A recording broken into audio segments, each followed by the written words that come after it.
അതിൽ നടക്കാൻ തുടങ്ങുമ്പോൾ നമ്മളങ്ങ് നടക്കുമ്പോൾ അതേ രീതിയിൽ നടക്കാൻ തുടങ്ങി. ഇപ്പോൾ വീട്ടിലാണെങ്കിൽ പോലും നമ്മൾ നടക്കുമ്പോൾ അതേ രീതിയിൽ നടക്കാൻ തുടങ്ങി. ഓരോ കാര്യങ്ങൾ ചെയ്യുമ്പോഴൊക്കെ അതേ ലെവലിൽ നമ്മൾ ചെയ്യാൻ തുടങ്ങി. അപ്പോൾ ആ ഒരു മാനറിസം പതുക്കെ കൊണ്ടുവന്നിട്ടാണ് അതിനകത്തെല്ലാം ഒന്ന് റെഡിയാക്കി വന്നിട്ട് ഞാനൊന്ന് ഡയറക്ടറെ കണ്ടു, കാണിച്ചു കൊടുത്തു. അദ്ദേഹം ഓക്കെ പറഞ്ഞു. എന്നാലും ഒരു വിശ്വാസക്കുറവുണ്ട്. അത് ചെയ്താൽ ശരിയാവുന്നൊരു വിശ്വാസക്കുറവ് ശരിക്കും ഉണ്ടായിരുന്നു. വിശ്വാസം കുറവിന് പുറമെ ഏറ്റവും വലുത് ടെൻഷനായിരുന്നു. ശരിക്കും ടെൻഷനാണ്, നല്ല ടെൻഷനായിരുന്നു. ഇത് കണ്ടു കഴിയുമ്പോൾ ആളുകൾ എന്തായിരിക്കും അവരുടെ അഭിപ്രായം നമുക്ക് പറയാൻ പറ്റില്ലല്ലോ. കാരണം എന്താ വെച്ചാൽ മോശമായി കഴിഞ്ഞ് കഴിഞ്ഞാൽ നെഗറ്റീവ് ഇതാണെങ്കിൽ ഒന്നാമത്തെ ഇങ്ങനത്തെ ഇത്രയും ഒരു മെഗാസ്റ്റാറിനെ നമ്മളിങ്ങനെ ചെയ്യുമ്പോൾ ഒരു നെഗറ്റീവ് കമന്റ് വന്നു കഴിഞ്ഞാൽ അത് നമുക്കല്ല മൊത്തത്തിൽ അതങ്ങ് ബാധിക്കും. അത് ഭയങ്കര പേടിയുള്ളൊരു സംഭവമായിരുന്നു.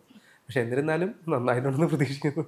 അപ്പം ഈ സ്ക്രീൻ ഞാൻ സിനിമ കാണുമ്പോൾ എനിക്ക് ഏറ്റവും എക്സൈറ്റഡ് ആയിട്ട് ആ ഡോറ് തുറന്ന് വരുന്ന ഒരു ഭാഗമുണ്ട്. എനിക്കൊന്ന് OTT റിലീസ് ആയതുകൊണ്ട് നമുക്ക് ആ കാര്യങ്ങൾ പറയുന്നതുകൊണ്ട് കുഴപ്പമില്ലാന്ന് തോന്നുന്നു. അതായത് ഇൻട്രൊഡ്യൂസ് ചെയ്യുന്നത് ആ ഡോറ് തുറന്ന് വരുന്നതാണ്.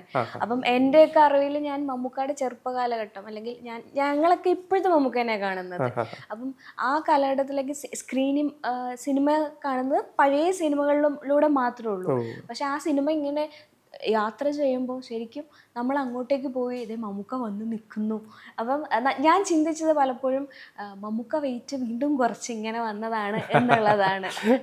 ആദ്യമായിട്ടാണ് മമ്മൂക്കയ്ക്ക് ഡൂപ്പ് ചെയ്തിട്ട് ഫ്രെയിമിൽ വരുന്നതെന്ന് തോന്നുന്നു അല്ലേ? ഓക്കെ, ഇത്രയും നാളിങ്ങനെ എനിക്കൊന്ന് ഫ്രെയിമിൽ വന്നാൽ കൊള്ളാം, ഇത് ഞാനാണ് ചെയ്തതെന്ന് പറയാമെന്ന് തോന്നിയിട്ടുണ്ട്. അതുകൊണ്ട് തോന്നിയിട്ടുണ്ട്, ഒരുപാട് തവണ അങ്ങനെ തോന്നിയിട്ടുണ്ട്. അദ്ദേഹത്തിനൊപ്പം ചെയ്യുമ്പോൾ അദ്ദേഹത്തിന്റെ ഡൂപ്പായിട്ട് ചെയ്യുമ്പോൾ എനിക്കങ്ങനെ തോന്നിയിട്ടുണ്ട്.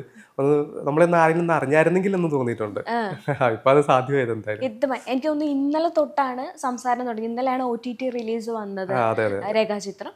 അപ്പം ഇന്നലെ വൈകുന്നേരം തൊട്ട് ആർട്ടിക്കിൾ വന്ന് കണ്ടു. അപ്പം ഇന്ന് മുതൽ നമ്മൾ ഇൻട്രൊഡ്യൂസ് ചെയ്യാണ്, ഇതാണ് നിങ്ങൾ കാണുന്ന മമ്മൂക്കയുടെ ഡൂപ്പ് എന്നുള്ളത്. അപ്പൊ ഇപ്പൊ ഹാപ്പി അല്ലേ? അതെ, ഇപ്പൊ ഹാപ്പിയാണ്, ഒരുപാട് ഹാപ്പിയാണ്. അതിനുശേഷം ഫ്രണ്ട്സോ അല്ലെങ്കിൽ സിനിമ മേഖലയിൽ നിന്ന് ആരെങ്കിലും ഒക്കെ കോണ്ടാക്ട് ചെയ്യോ അങ്ങനെ എന്തെങ്കിലും ചെയ്തു? ഒരുപാട് ആളുകൾ വിളിക്കുന്നുണ്ട്, അവരുടെ അഭിപ്രായങ്ങൾ പറയുന്നുണ്ട്, അഭിനന്ദനം നമ്മളെ അറിയിക്കുന്നുണ്ട്. പിന്നെ അതുപോലെ സിനിമയിൽ നിന്നായാലും ഇന്നലെ ഒരു കോള് വന്നു, അപ്പം നാളെ ഇനിയിപ്പോൾ അതിൻ്റെ ഷൂട്ടുണ്ട്. അപ്പം അങ്ങനെ ഒരുപാട് ആളുകൾ വിളിച്ച് അഭിനന്ദിക്കുന്നുണ്ട്. അത് തന്നെ വലിയൊരു കാര്യം തന്നെയാണ്. നമ്മളെ അറിയാവുന്നവരും അറിയാത്ത ആൾക്കാരുമായിട്ടുള്ള, അതായത് നമ്മുടെ ഇൻസ്റ്റാഗ്രാമിലൊക്കെ ഒരുപാട് ആൾക്കാർ നമ്മൾ അഭിനന്ദിച്ചുകൊണ്ടിട്ടുള്ള മെസ്സേജുകൾ ഒരുപാട് വരുന്നുണ്ട്. അപ്പൊ അഭിനയമുണ്ട്, അഭിനയ മോഹമുണ്ട്. നായകനായിട്ട് സിനിമ വരാൻ സാധ്യതയുണ്ടോ അല്ലെങ്കിൽ മറ്റേതെങ്കിലും? ഇല്ല, അങ്ങനെയൊന്നും വലിയ കാര്യമുണ്ട്. അങ്ങനെയൊന്നും നമ്മൾ ആഗ്രഹിക്കുന്നത്, നമുക്ക് എന്തെങ്കിലും വേഷം കിട്ടിക്കഴിഞ്ഞാൽ ആ വേഷം തന്മയത്വത്തോടെ തന്നെ ചെയ്യാം എന്നൊരു ധാരണ എനിക്കുണ്ട്. നമ്മുടേതായിട്ടുള്ള രീതിയിൽ എനിക്ക് ചെയ്യാമെന്നൊരു ധാരണയുണ്ട്. അപ്പൊ അതുകൊണ്ട് തന്നെ നല്ലൊരു വേഷങ്ങളൊക്കെ പ്രതീക്ഷിച്ചുകൊണ്ടാണ് ഞാൻ ഇരിക്കുന്നത്.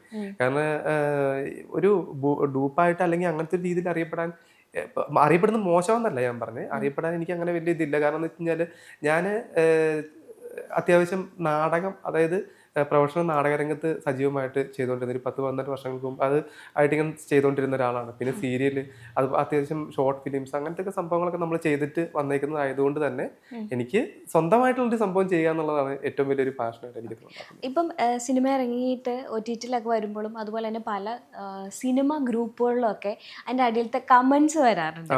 അതിന് പോസിറ്റീവ് ആണെങ്കിലും നെഗറ്റീവ് ആണെങ്കിലും അത്തരം കമൻസ് കാണാറുണ്ടോ, വായിച്ചു നോക്കാറുണ്ടോ? അധികം വരാറില്ല കേട്ടോ. എനിക്ക് അങ്ങനെ ഒരു നെഗറ്റീവ് കമന്റ് ഞാൻ അധികം അങ്ങനെ കണ്ടിട്ടില്ല. പോസിറ്റീവ് കമന്റുകളെ പറ്റിയാണ് നമ്മൾ സംസാരിക്കുന്നത്. പോസിറ്റീവ് കമന്റ് ആയിട്ട് ഒരുപാട് ആളുകൾ സംസാരിക്കുന്നുണ്ട്. അത് കാണുമ്പോൾ തന്നെ നമുക്ക് നല്ല സന്തോഷം തോന്നാറുണ്ട്. വാട്സ്ആപ്പ് വഴി ഇംഗ്ലീഷ് പഠിക്കാൻ ഇംഗ്ലീഷ് കഫേ ഉള്ളപ്പോൾ ഇംഗ്ലീഷ് ഒരു വിഷയമേ അല്ല. English cafe, we present you the perfect English.